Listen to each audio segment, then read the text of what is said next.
बेटी पढ़ाओ का जो नारा दिया और सत्ता पे आसीन हुए, आज आपका वो नारा कहाँ गया? उसकी कितनी तौहीन हुई है, कहाँ है लोकतंत्र? अब भी ये कह रहे थे कि भी हम बेटियों के लिए करेंगे, महिलाओं के लिए ये करेंगे। आज देखो जितने भी जो रेप के केस हैं बीजेपी सरकार में, उनकी 4 गुना बढ़ोतरी हुई है। हाथरस का कांड ले लो आप, कटवा कांड ले लो, लखीमपुर खीरी का कांड ले लो, मतलब न जाने कितने, कुछों की तो आवाज़ दब जाती है, कुछ ही बाहर आते हैं। और बाहर भी वो आते हैं जो हिम्मत करते हैं, जिनके थोड़ी सी सपोर्ट होती है, और जिनकी सपोर्ट नहीं होती वो कांड तो आते ही नहीं नजरों में।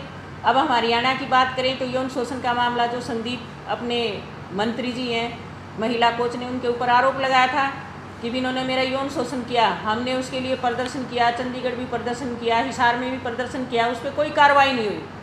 तो मैं ये कहना चाहती हूँ मोदी सरकार से और अपनी हरियाणा सरकार से भी, जो महिलाओं पे ये उत्पीड़न और जो यौन शोषण हो रहा है, उनको जो भी ये क्राइम करते हैं उन पे कड़ी से कड़ी उनको सज़ा मिलनी चाहिए, ताकि आने वाले समय में कोई भी इस तरह की हरकतें ना करे।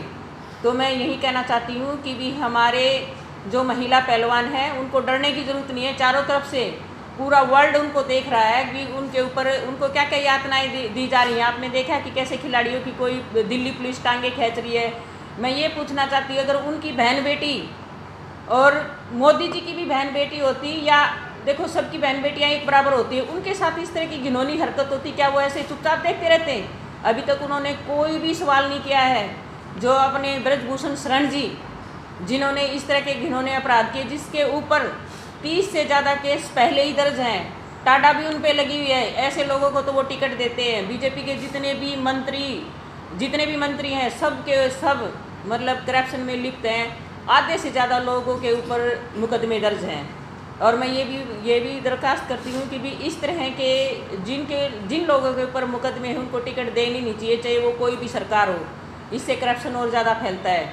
आम आदमी फिर क्या करेगा? क्योंकि ऐसे लोग जो सत्ता में बैठेंगे, जिनसे हम उम्मीद करते हैं कि भी हमें न्याय मिलेगा, और हमें न्याय नहीं मिल पाता, क्योंकि उनको कोई पकड़ने वाला तो होता नहीं।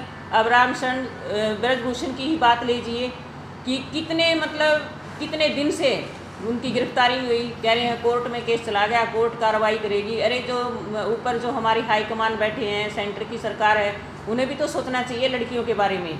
उनके करियर का सवाल है। कोई भी लड़की ये नहीं चाहती कि भी उनकी बेइज्जती हो, पूरा देश देख रहा है। ये बहुत बड़ी शर्म की बात है। तो मैं यही कहना चाहती हूँ कि बेटियों को न्याय मिले, और पूरी हमारी महिला कांग्रेस बेटियों के साथ खड़ी है और खड़े रहेंगे जब तक उनको न्याय नहीं मिलेगा। हम ऐसे ही सड़कों पे प्रदर्शन और धरने करते रहेंगे, और हम सब पूरी महिला कांग्रेस बेटियों के साथ खड़ी है, पूरी कांग्रेस भी बेटियों के साथ खड़ी है। धन्यवाद। बीजेपी के कुछ नेता आरोप लगाते हैं कि कांग्रेस का षड्यंत्र है, केंद्र से शुरुआत किए जाते हैं, फंडिंग कांग्रेस कर रहा है। आप एक बात बताइए, अगर ये कांग्रेस का षड्यंत्र होता तो बहन बेटियों की इज्जत ऐसी होती? क्या बीजेपी वाले को समझ में नहीं आती?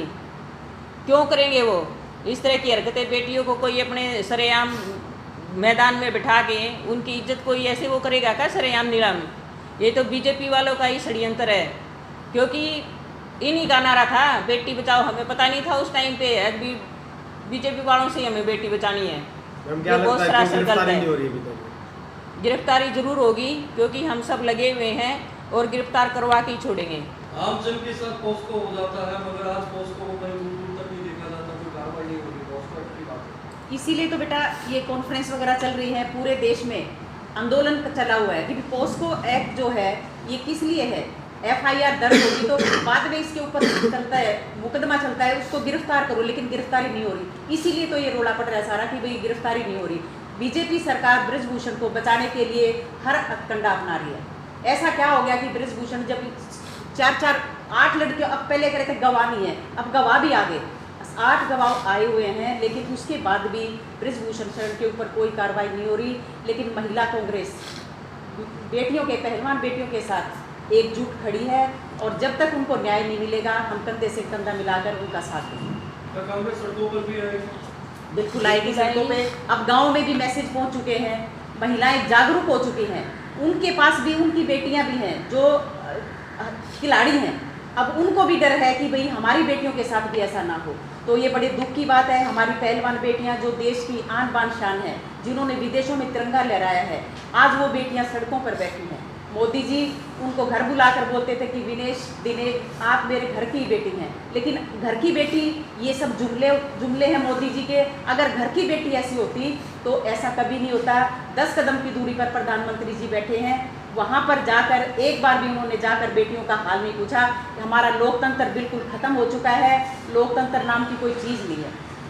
मैम ब्रजभूषण जी ने एक बात बोली थी इंटरव्यू में कि भाई मेडल तो 15 वो अलग अलग से क्यों ढूंढता है कि विनेश, वो जैसे उन्होंने एक फोटो वायरल की थी ब्रजभूषण सर ने कि कोई भी जैसे हम ट्रॉफी लेते हैं तो हाथ तो ऐसे किसी का न किसी का लग जाता है, वो मतलब हमारे को मुद्दे से भटकाने के लिए उसने फोटो वायरल करी कि ये देखो विनेश जी ने मेरे को हाथ लगाया। कितनी शर्म की बात है, इतना बड़ा आदमी होकर इतने बड़े इस तरह की हरकतें करता है, उसको तो डूब मर जाना चाहिए। भी फोटो में तो किसी का भी हाथ किसी के नीचे लग सकता है, वो कोई बड़ी बात नहीं है। उसने भी इसका इशू बना फोटो वायरल की, ऐसे उस पर धिक्कार है, श्रेआम वो खिलाड़ियों को स्टेज के ऊपर थप्पड़ मारता है, कितने सारे उस पर मुकदमे दर्ज है, यौन शोषण के मुकदमे दर्ज है, फिर भी बोलता है। ये तो बहुत ही शर्म की बात है।